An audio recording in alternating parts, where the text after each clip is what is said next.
Thank you, Marcus.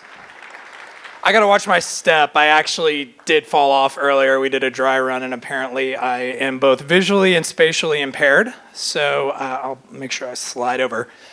So Marcus mentioned my name is CJ. As my 9-year-old daughter referred to me this morning, you can call me Mr. Pinkberry.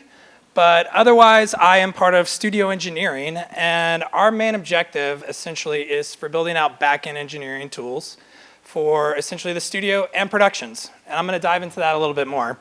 But in 2013, we had very humble beginnings. We only had 3 original series released on the streaming service itself. Over time, over the last 6 years, we've exponentially exploded. Marcus talked about that global reach, empathy through storytelling, where we're trying to go. It's expanded beyond belief in the wildest dreams here, but this takes so much effort from a coordination, a communication standpoint, and innovation to actually make it a reality and deliver that great content on a daily basis. So to Marcus's point, we have a massive landscape here on what it takes to go from a pitch all the way to a play on the service itself.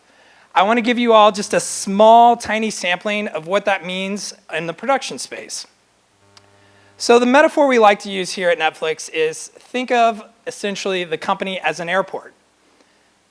The studio itself, that's our control tower. We're really responsible for essentially guiding in those planes, each individual production, providing them the right resources they need to show up on time, on budget, and hopefully not crash and burn.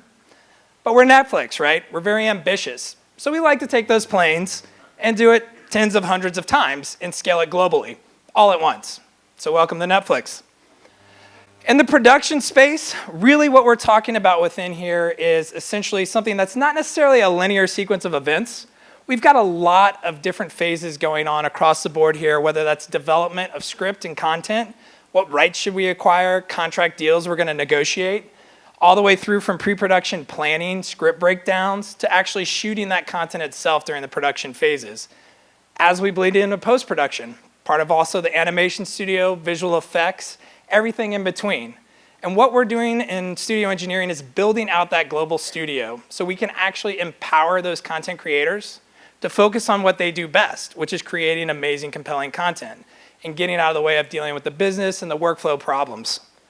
So let's dive in a little bit more. So who are our stakeholders? We work with a wide variety of folks, everybody from the production office administrators all the way down to a sound editor across the board on there. We've got our partners all the way downstream too in data science, studio operations, and titles and publicity, which we'll talk a little bit more later this evening. I like to give you just a glance at what comes into play with the production systems.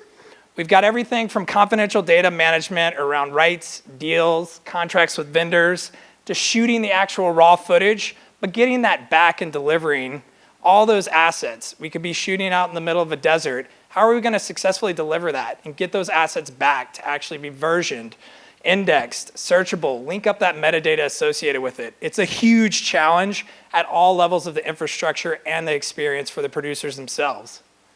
So I was talking with a gentleman earlier today, Jeffrey, I don't know if you're in here. He used a 4-letter acronym that I'll hold off on the cluster of what is productions today. We're dealing with a 100-year-old industry that is encumbered in paper and manual processes across the board. Everything from insurance to call sheets on where to show up, who, what we're shooting, all the way down to delivering those on fax machines. Good stuff, right? So let's go in and take a little bit of a sample of what we're doing for that innovation of work. Essentially, when we're coming in and we've got a script that's been green-lit, we've acquired it. That's great. We've got a sample here of the Santa Clarita Diet. It's already been released. But essentially what goes into there are a ton of prep that comes into play.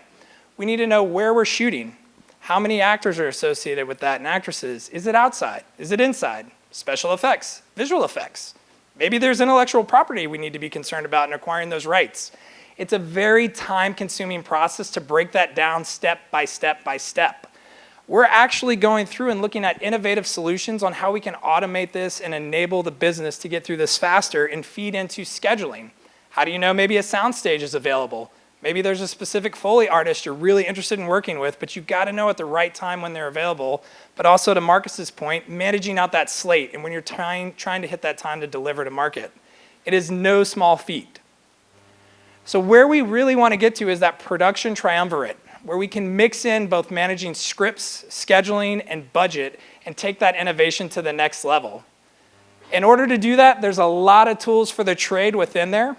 Everything from machine learning, natural language processing, all the way down to the underpinnings of our infrastructure. At Netflix, we really like to take a unique position around open source software, and we eat what we produce. We have a vast array of software solutions providing reliability, stability, resiliency, and really that boilerplate that you don't want to have to deal with, and focusing on building out the applications and the business problems you're trying to solve. Although if you're really interested in tuning the JVM runtime, we have a team for that, so come talk to us. We're just starting to scratch the surface here. We have a wide variety of solution offerings that we're starting to innovate, explore, ideate, and produce on. If you'd like to explore any of this, come find one of us. We'll have booths set up across. We're happy to talk further with you. But ultimately, this boils down to one thing, and that's joy. Providing that joy not just to the users from the streaming standpoint, but the producers. We're trying to actually produce joy to make these productions want to work with us again and again and again, producing amazing, compelling content. And that really leads into delighting folks across the board. And the only way we can do that is with innovative solutions and amazing, beautiful user interfaces and user experiences, which leads us to our next presenter here, my colleague Jeff, to talk a little bit more on what they're doing to delight users at the user interface level.